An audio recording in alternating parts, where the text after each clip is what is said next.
Hello everyone. In the last video, we went over the overall structure of Chapter 13, the current liabilities, and we discussed more details on the accounts payables and the trading notes payables and the short-term notes payables.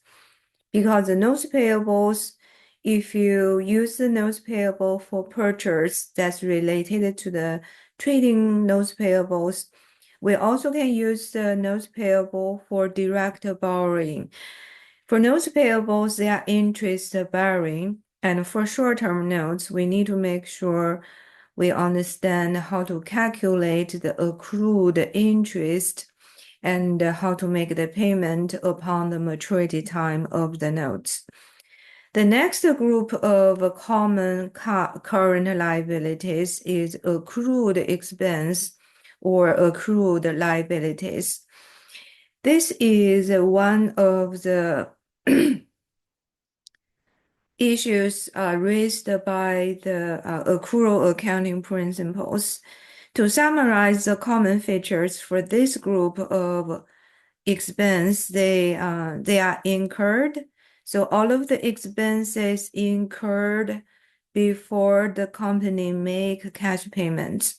So expense recognition first, then make payments in the future. So by the nature of this transaction, the journal entry will be normally you recognize a expense by debit. So the common journal entry is debit a expense and credit a short-term liability, such as salary payable, compensation payable, interest payables, or like income tax payables. So when company present the balance sheet in the financial statements, rather they list the separate accrued items, they normally put them together as a aggregate item. If you want to look for more details, we can check the notes. So to summarize, what's accrued expense or accrued liabilities, and they need adjustment entries by the financial statement date. So the company can recognize all of the expenses related for their operations. And for the examples,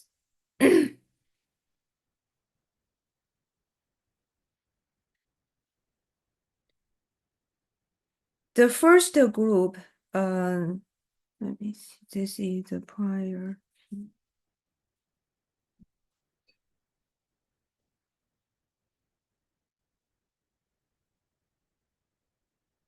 Oh, that's a prior slide. Yeah. So salaries, commissions, and bonuses. Salary, we already talked about it in the general accrued expenses.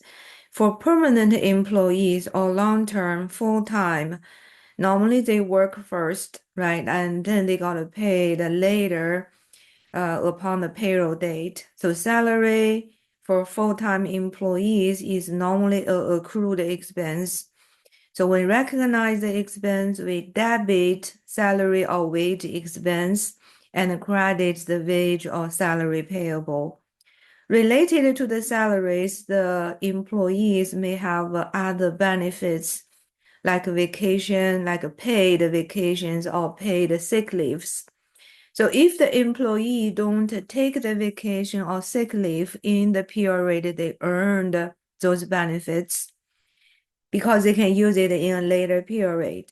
So in that case, we also need to accrue the uncompensated benefits for vacational pay or the sick leaves.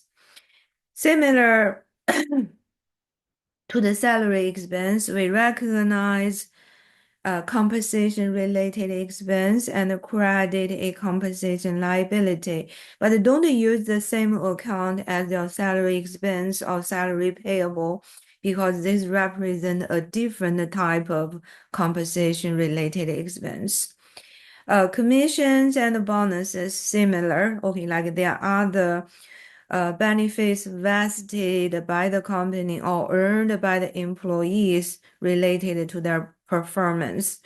If they haven't been paid by the promised commissions or bonuses, we also need to recognize them in the period, but with a liability related to that. So the example given by the book first is a paid future absences, right? So vacation or sick leave. So by the fiscal year end, you will normally is the data will be generated by the HR, right, with a integrated business system. So the HR will offer, or the payroll will offer this related data, right? So how many benefits has been paid or like consumed by the employees, and how many will be consumed in the future period, and we have to recognize them. So based upon data, we have a consumed or unpaid future absences, 9,000 weeks, like, for all of your employees. And we have a average pay $600 a week per employee, and now we have 9,000. So that will be the total accrued compensation related expense will be covered in the future period. So once you have this payroll compensation related data, the first journal entry is recognize your regular salary expense. Okay, regular salary, not really the compensation benefits.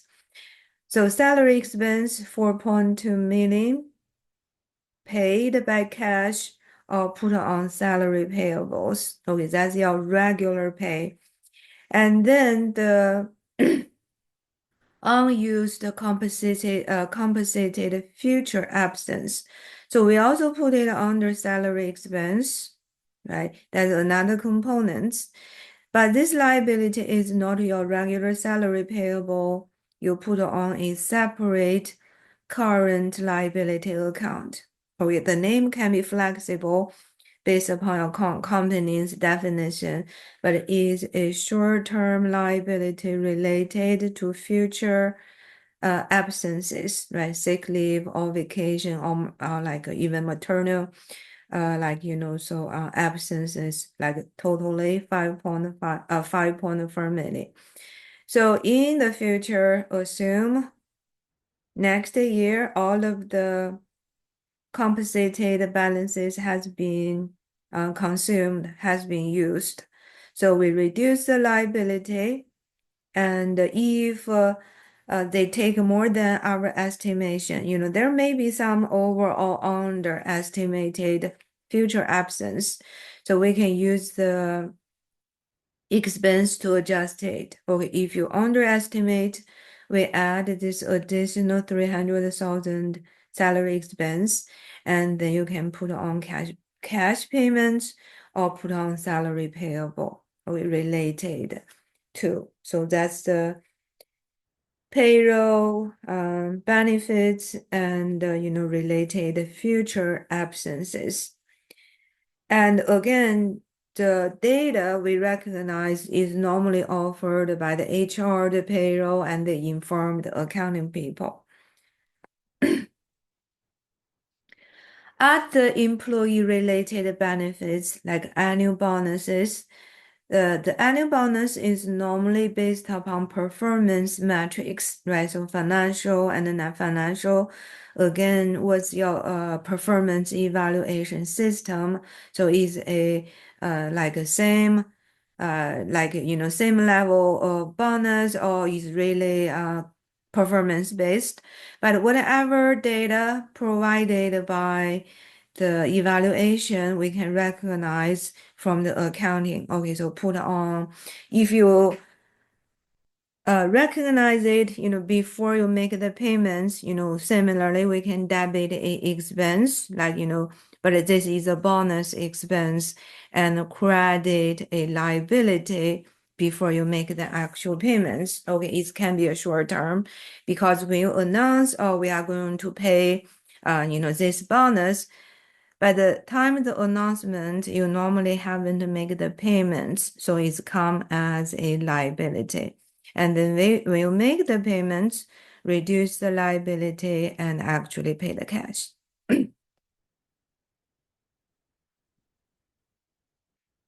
Another group of the accrued expenses, and sometimes they disclose this item directly in the balance sheet. That's normally a common like item you are familiar probably already is the unearned revenue. Okay, unearned. So means we receive the cash, but the related revenue by selling or by service, we haven't finished our obligation for the service or sales yet. So pre-cash collection from the customers. So there are different situations. We have the main example we have learned from prior classes is majorly the unearned revenues related to rental revenue, insurance, or even airline ticket sales. Right? So if you realize airline ticket sales, they are unearned revenue when the airline sells the tickets, but before the passenger actually take the flights. And now we have a few more items like customer deposits. These deposits can be refund, mostly is refundable. For example, if we use some container to ship the products, right? The container will be returned to the company after the customer got all of the products like liquid or some like special requirement items. And a common, yeah, I don't know whether you realize the gift card sales, right? So when the retail store sell gift cards, it's not a realized revenue yet because it's only we receive the cash, $50, $100, but the actual sales or service hasn't happened yet. So the gift card sale, the cash collected, we have to put it under a liability until the customer come to the store to redeem the credit card. I'm sorry, the gift card. Or in some situation, they forgot, right? The gift card forfeited, like past the expiration date, or they forgot to use it at all.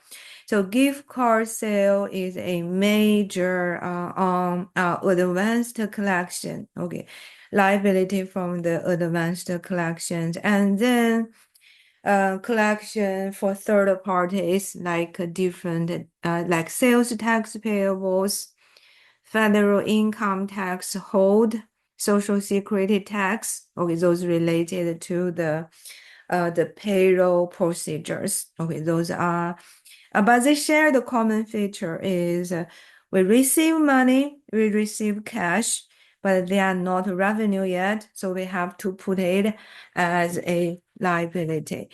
And then you can recognize the revenue when you actually earn it, or you reduce the liability when you remit the collection to the third parties. Let's look for the example for each of these case. The first example is related to the refundable deposits. And I think this one is related to the container, right? So we ship our products. So you collect some like guarantee, right? Like, so when you sell the products with the container to the customers, you recognize the product sales as revenue. But the money we collected as deposits from the container, you have to put it down as a liability. Normally will be current. So liability, we can make a note. So refundable deposits, totally 300,000. And when the customer returned like 270,000, the value of, because they may damage the sum of them, right? So 270,000, the words like those containers were returned to us. So we cancel the liability from the debit and credit the cash, okay, refund to the customer. But 30, then you can see like 30 in terms of the value of the container, the deposits forfeited or, but they damaged, right? So that we can keep the charge. So in that case, we convert the liability into a sales revenue, right? So that's the deposits become revenue. But in the meantime, we also recognize the cost for the container itself because when you bought the container, we paid, right? So assume a 50% of cost of goods sold. Right? So it's really similar like a retail sale, but the only thing is we don't have accounts receivable or cash. This is a reduction, right? This is a reduction of liability. So revenue increase by reduce a liability, but the recognition of the cost is very identical to a regular sales of a containers. Customer deposits are very common for the utility companies, right? Like the electricities, the water. But for that case, even they have some equipments, right? Like, so on deposits basis. So when Reliant or some internet company, they charge customer deposits, they will do something like this, right? When they receive the deposits during the service period. And when you terminate the service, they need to check, there's no damage for the, equipment or any other things. So they can refund, if there is no damage, or they may charge some fee for the damaged equipment. So it's pretty much same what we are talking about over here. Advances from customers. This is normally the group of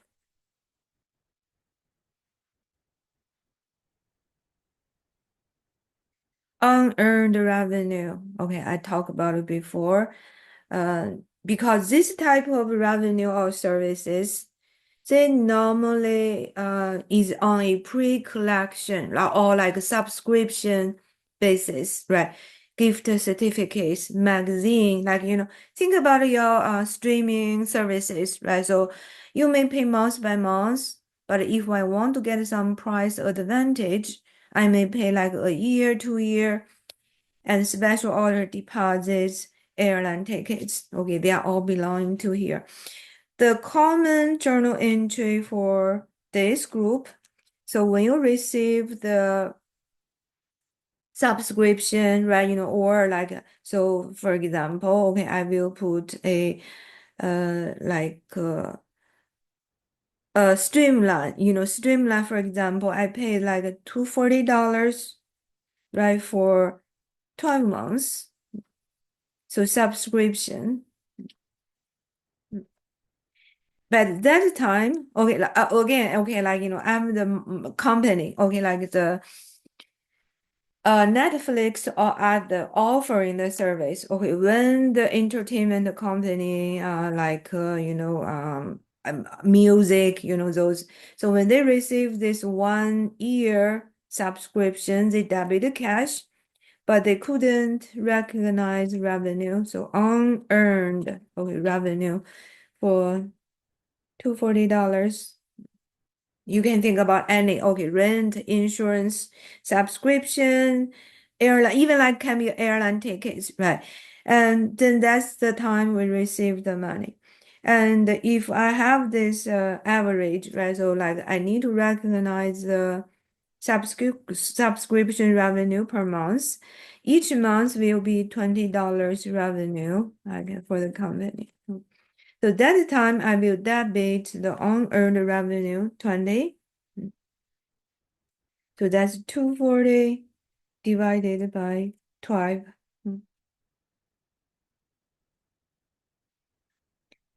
And then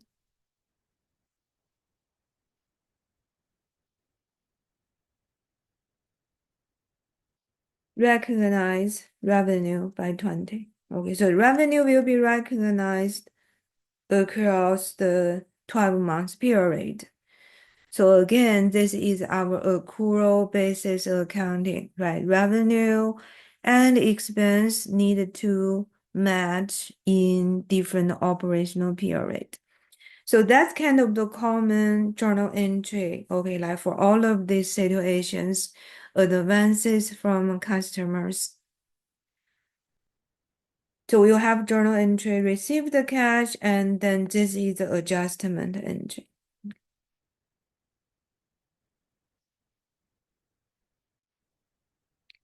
And now we are move on to, yeah, I think they have a similar thing for subscription of magazine, right? So you got it. Overall, like 20 million subscription, and then you recognize over four, yeah, each like, first time you recognize four of it, 4 million of that.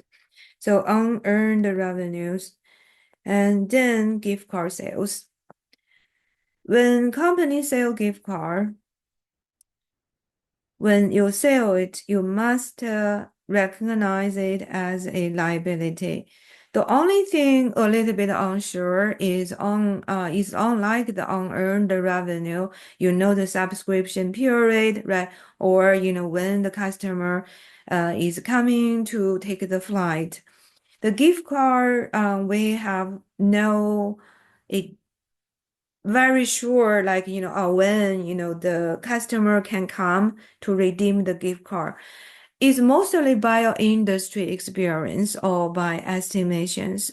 So when we receive your two situations, okay, customer come to redeem the gift card before it's expire, or they forgot, right? Or by some period will recognize, we'll assume there will be no redemption in the future. So we recognize it as revenue. So now let's look for a situation. So for example, in May, the company recognized like a 2 million total dollars gift card sales. Okay, be careful. They use a deferred. So the defer means this is not a recognized revenue, but is a liability.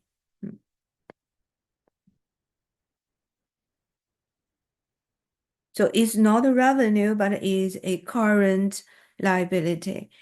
And then based upon our industry experience, yeah, also during the May 1.5 million has been sold in May, and in prior periods were redeemed totally. And then 1 million of gift cards sold in prior period expired and were unused. I think this is a lot, right?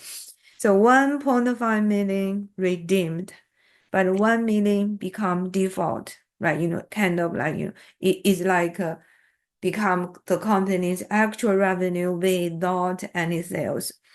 So for the portion redeemed, we reduce the liability. Oh, sorry, it should be under here. Anyway, it's coming. I want to write something here.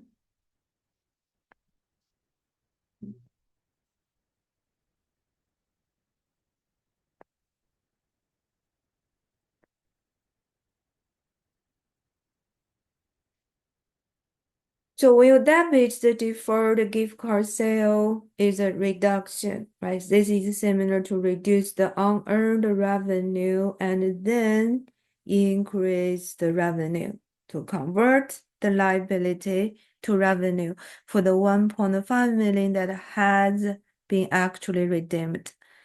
Then for the expired gift card, based upon your experience, with 1 million become they paid the cash, but they didn't use it. Okay, so 1 million becomes revenue. Even the journal entry, no difference, but the reason is different. Okay, there's a recorded expiration. You may say, I think lots of the time gift card, if you have unexpired gift card, even you recognize expired, some customer may come later, right? But it's an estimation kind of transactions, right? So whenever you have this, so the gift card liabilities deferred, okay, sometimes you may have, mostly we are expecting credit balance, right? Because that's a liability, but occasionally it may become a debit balance. So that means really like the redemption larger than the liabilities. That may not happen, but be careful. This is not like the unearned revenue. We know for sure how long the period, right, for the service or products. There are some uncertainty regarding to the redemption and expiration of the gift card, but overall focus is when you sell the gift card, make sure you know it's not revenue yet, is a liability. And when the customer bring the gift card to use, that's the time we can convert to the real revenues. And they have a practice. And finally, the collection for third parties. So in this case, the company help to do the collection. You only hold the fund briefly in your own company before you remit, okay, this collection to the third party. Can be the government and can be a employment like a retirement plan or some union like but you are only helping those parties because most of these collections are related to the sales, like the sales tax or income tax withhold, social benefits withhold, like insurance, right? So insurance premiums. So if if you like, for example, for myself, when I receive my payroll each month, I have all of my deductions, right? So this is really, many of the payroll deduction are related to the third party, like health insurance, dental insurance, and even sometimes the parking, um, yeah, Social Security tax, Medicaid, Medicare, right, income tax withhold. So when the business collect, actually withhold this money from the employees' payrolls, they eventually need to make payments to the different third parties. So before we remit those payments, okay, we have to put it as a liability. For example, the sales tax payable. We all know the sales tax, but mostly from a consumer point of view, right? But this additional sales tax, okay, collected by the business, Walmart, Walgreens, they are not the company's revenue. We use a sales tax payable. Oh, and then when they can remit it back to the government, maybe like weekly, bi-weekly, or by, the intervals. So when you make the payments, oh, collectively. So when you make the payments, you will debit the sales tax payable and credit cash. Okay, not only for $7, it's maybe for all of the sales tax payable for this week or this month. Okay, the total liability will be paid. So after this, they have a recap on the classification of current and long-term, like current and non-current liabilities. Every period, in the end of accounting period, we need to reclassify, okay, like check, because some of the current liability may become long-term, or long-term may become current, okay, depending on the change of the conditions. In the end of every reporting period, we need to check how many of the long-term debts the portion of the long-term debt will be due in the current year. because the long-term debt normally is like due year by year. We'll pick the portion from the long-term debt, right? Like, maybe like 2 million initially is long-term debt, but this portion will be due in this year. So the 2 million we have to remove from the long-term group to the current. Okay, they will call current maturities of long-term debt. No, not all of them. So every year we are picking the current maturity portion and move it to the current liabilities. That will change your the classification and also change lots of your financial ratios in terms of the debt ratios, equity ratios, right? So that's very important. And also we have situations, some current may become long-term. These are some other situations you have to uh, classify current maturing debt as current liabilities, like callable, they have like a callable debt. But some special situations, okay, you have to put it in the balance sheet formally. And sometimes when a short-term liability, you are planning to renew them year by year, right? Initially you have a short-term financing from a bank, but you are borrowing a new to replace the old one, then borrowing a new to replace.